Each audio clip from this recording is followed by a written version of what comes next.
नमस्कार, मेरा नाम है पंडित अरविंद तिवारी। इस चैनल पर अगर आप आज पहली बार आए हैं या बहुत समय से चैनल के साथ हैं, अभी तक आपने इस चैनल को सब्सक्राइब नहीं किया है तो इस वीडियो को देखने के बाद चैनल को सब्सक्राइब करके जाइएगा।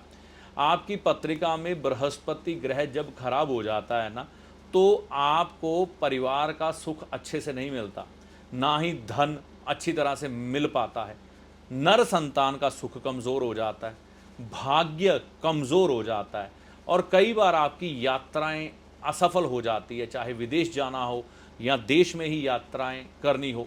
पिता दादा से कुछ मिलने की जो संभावनाएं होती हैं ना, धन दौलत, वह भी कमज़ोर हो जाती हैं और लाभ भी जीवन में बिगड़ते हुए दिखाई देते हैं। और अंत में जब अपनी जीवन यात्रा पूरी करने के बाद हमें ईश्वर के चरणों में जाना होता है, उस संबंध में भी दिक्कत आनी शुरू हो जाती है, मोक्ष को मिलने में, या फिर बुढ़ापा खराब हो जाता है या परेशानियों में बीतता है।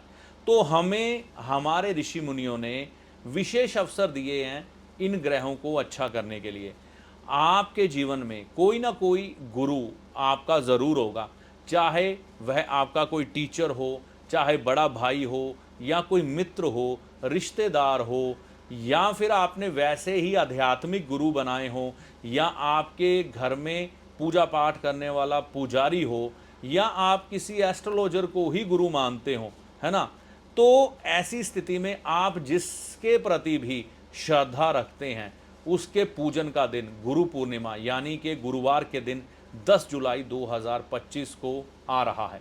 अगर आप बृहस्पति ग्रह की कृपा प्राप्त करना चाहते हैं, ये जो चीज़ें मैंने आपको बताई हैं, यह आप अपने जीवन में अच्छी करना चाहते हैं, तो आपको मैं विशेष विधि बता रहा हूँ, यह आप करके देखें। इसके अलावा अगर आपको बृहस्पति ग्रह की महादशा है और आपको शुभ परिणाम नहीं मिल रहे बृहस्पति ग्रह के, तब भी ये आप उपाय कर सकते हैं। तो आपको करना क्या है यह समझें। देखिए, सबसे बड़ी बात, इस बार गुरु पूर्णिमा आई ही गुरुवार है, तो आप अपने गुरुदेव जो भी जिनको भी आप मानते हैं उनके पास जाएं, उनके चरण गंगा जल से धोएं, उनको पीले प्रसाद का भोग लगवाएं और उनका मान सम्मान करें। देखिए, गुरु और शिष्य का जो पवित्र रिश्ता होता है ना, एक दूसरे के प्रति आभार व्यक्त करने का यह दिन है। शिष्य अपने गुरु को प्रणाम करता है, उसके प्रति अपनी कृतज्ञता दिखाता है और आशीर्वाद प्राप्त करता है। इससे ही आपके बृहस्पति ग्रह अच्छे हो जाते हैं। अब अगर आपके गुरु नहीं है तो आपके सबसे बड़े गुरु आपके माता पिता, आपके दादा दादी हैं, आप उनका आशीर्वाद ले सकते हैं। अगर वह भी नहीं है तो मंदिर में जाएं, पीपल का पेड़ लगा है, पीपल के पेड़ को आप जल अर्पित करें गुरुवार के दिन, साथ में पीला प्रसाद चढ़ाएं, पीले पुष्पों की माला पीपल की जड़ में रखें और उनको प्रणाम करके उनको ही गुरु स्वरूप मान के आशीर्वाद लेके आ जाएं।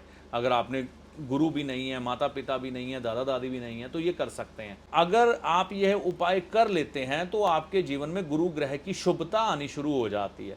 बाकी यह उपाय करके देखेंगे तो आपको ऐसा लगेगा कि एक दिव्य दिव्य आशीर्वाद आपके साथ हमेशा है, जो आपके जीवन में बिगड़ते हुए कामों को अच्छा कर देता है।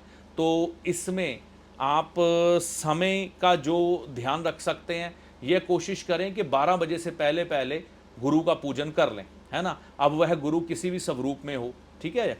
और एक चीज़ का और ध्यान रखें, ठीक है, इस दिन किसी बुजुर्ग को मदद ज़रूर करें, चाहे वो आपके घर का बुजुर्ग हो या बाहर का बुजुर्ग हो या पुजारी हो, या फिर आप कहीं पर प्रयास कर सकते हैं पीपल का पेड़ ही लगा दें और उसको जल लगा दें, है ना। सावन का महीना चल रहा है, वो पीपल का पेड़ बढ़ जाएगा।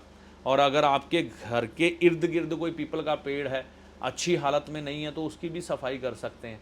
ऐसा करके आप अपने बृहस्पति ग्रह को अच्छा करेंगे इस गुरु पूर्णिमा पर।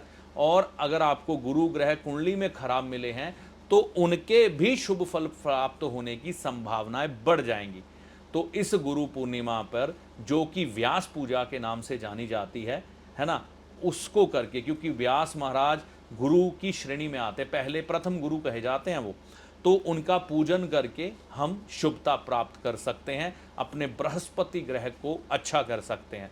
तो यह उपाय करके देखें ताकि आपके जीवन में धन धान्य, परिवार, संतान, भाग्य, धर्म, लाभ और मोक्ष की प्राप्ति आपको यह बृहस्पति देव करवाएं।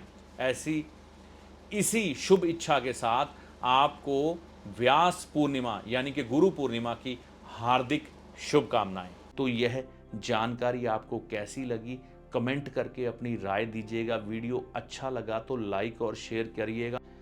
देखिए, अंत में एक चीज़ मैं कहना चाहूँगा, ज्योतिषी को हमेशा अपने एक सलाहकार के रूप में देखें, जो आपके भले और बुरे समय का ज्ञान आपको देकर आपके कष्टों से आपको बचाने का प्रयास करता है। ना कि ज्योतिषी कोई चमत्कारी बाबा है जो छड़ी घुमाकर धन की ढेरी लगा देगा और आपकी किस्मत बदल जाएगी।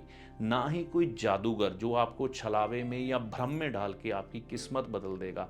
ऐसा कुछ भी ज्योतिषी के पास नहीं होता।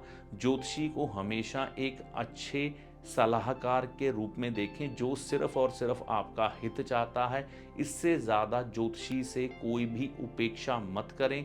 ज्योतिषी जो आपको पथ दिखाता है उस पर चलना आपको होता है अपने अच्छे और बुरे के लिए।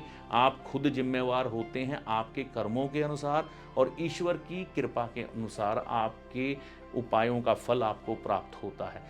चैनल पर अगर आप पहली बार आए हैं, बहुत समय से चैनल के साथ चल रहे हैं, तो इसे सब्सक्राइब करके जाइएगा। इस वीडियो में दी गई जानकारी का लाभ माता रानी की कृपा से आपको होगा। जय माता दी।